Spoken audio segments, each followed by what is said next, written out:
Satu Sabali has been the name most often mentioned when it comes to WNBA free agency, I believe, up to this point, mainly because she came out and said she's leaving the Wings. So that puts it into the universe, right? That makes it pretty apparent that she's going to be available come the free agency period.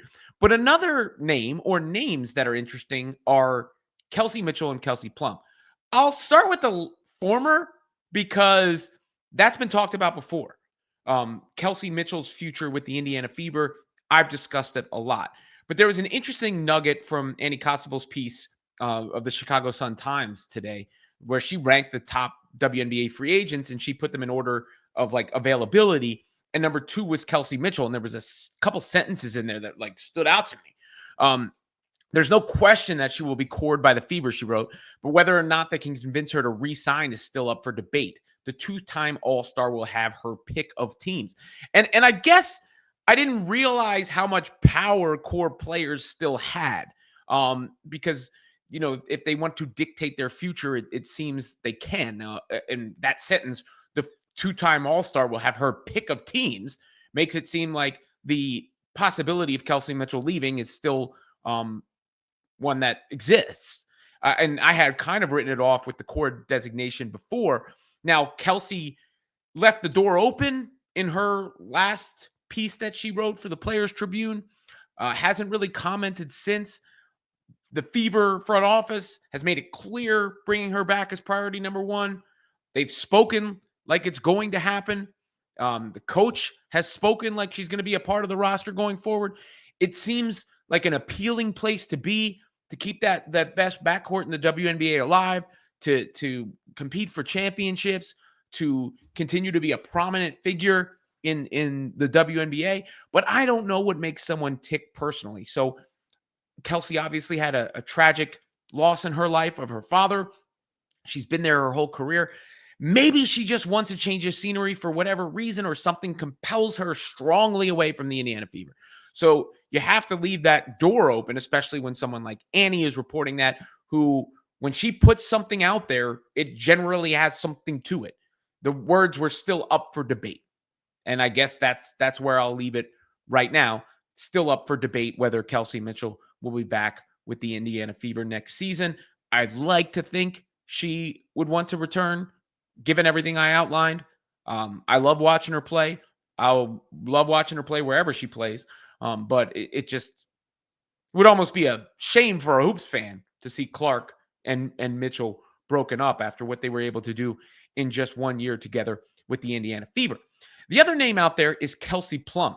In that same piece, Annie talks about the possibility of Kelsey Plum leaving. She had done it previously, mentioning some of the West Coast teams. And then ESPN dropped their free agent rankings or speculative piece and bold predictions. And there's a lot of talk about Kelsey Plum there as well, and the possibility of her leaving the Aces, which too much smoke around that for there not to be some sort of fire.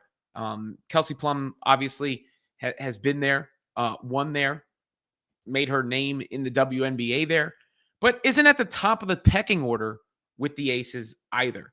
And clearly Kelsey's, you know, she's gone through some stuff in her personal life.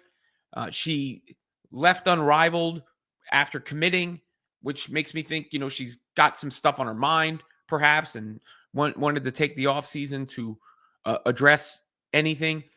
But that is intriguing because I could see her profile really being raised as more of the face of a team somewhere else. Because in the Aces, with the Aces, obviously Asia Wilson is the standout player there, and Jackie Young is a terrific player there, and they've won there, and you know it's a group with under Becky Hammond that has had success, and Chelsea Gray, of course, too. So a lot of players of name and import versus, okay, I could see the argument of Plum going, I've done that. I've won there. Let me go do my own thing now and fulfill myself in that way. Same thing as with Kelsey Mitchell, though. I can't imagine she wouldn't be cored, that they would let her leave for nothing. And it almost seems like that's been the tool of coring some of these players who want to leave in the first place, is to make sure you get some return on it. And Kelsey Plum, remember, was the all-time leading scorer before Caitlin Clark at the college level, has had a very strong WNBA career. I think sometimes she gets cooked a little bit defensively, to be honest with you, but still scored almost 18 points a game last year on, shoots the three ball well. Her field goal percentage was down a little bit last year, but for the bulk of her career, it's been pretty good. I mean, she's been an efficient scorer, dishes it out fairly well. So when you are looking at like the Valkyries, who could really use a star, or the Sparks, who could really use a guard. I mean, the Sky could really use a guard who can create and score. There's a lot of teams that could use the services of Kelsey Plum. There's still the Storm situation with Jewel Lloyd and where she's going to wind up being traded. I mean, because it's almost inevitable she's going to be traded. So for one of these teams that does have a player of value, a swap in that sense would make some sense, whether it would be Sabali or who I don't think is headed to Seattle, but you know what I'm talking about. Sabali, Mitchell, Plum, the players that I'm listing. But it seems aside from Sabali, who clearly is on the move, the rest of the intrigue of WNBA free agency could come down to a tale of two Kelseys. I hope the Kelsey Mitchell situation resolves itself quickly. There's been a lot of time between when that smoke started to where we are now. So you would think that Fever and her have been in contact. Obviously, she's been playing in China. So I don't know how that affects things at all. And then Kelsey Plum. Remember when Becky Hammond said the team wouldn't be the same the next year? Now, that could mean ancillary pieces, but perhaps that could have also been hinting at Kelsey Plum's future. And, she's a big name. Kelsey Plum's a big name. So I think some player movement does create excitement. There's no question about it. And one thing I'm learning in the process of this is how much leverage the players still have, even with the core distinction. Because in the NFL, you're franchise tagged. It's kind of the end. In the WNBA, clearly the core players still can dictate their destination. It's just their destination, has to send something back in return rather than them just walking out the door without their original team being compensated.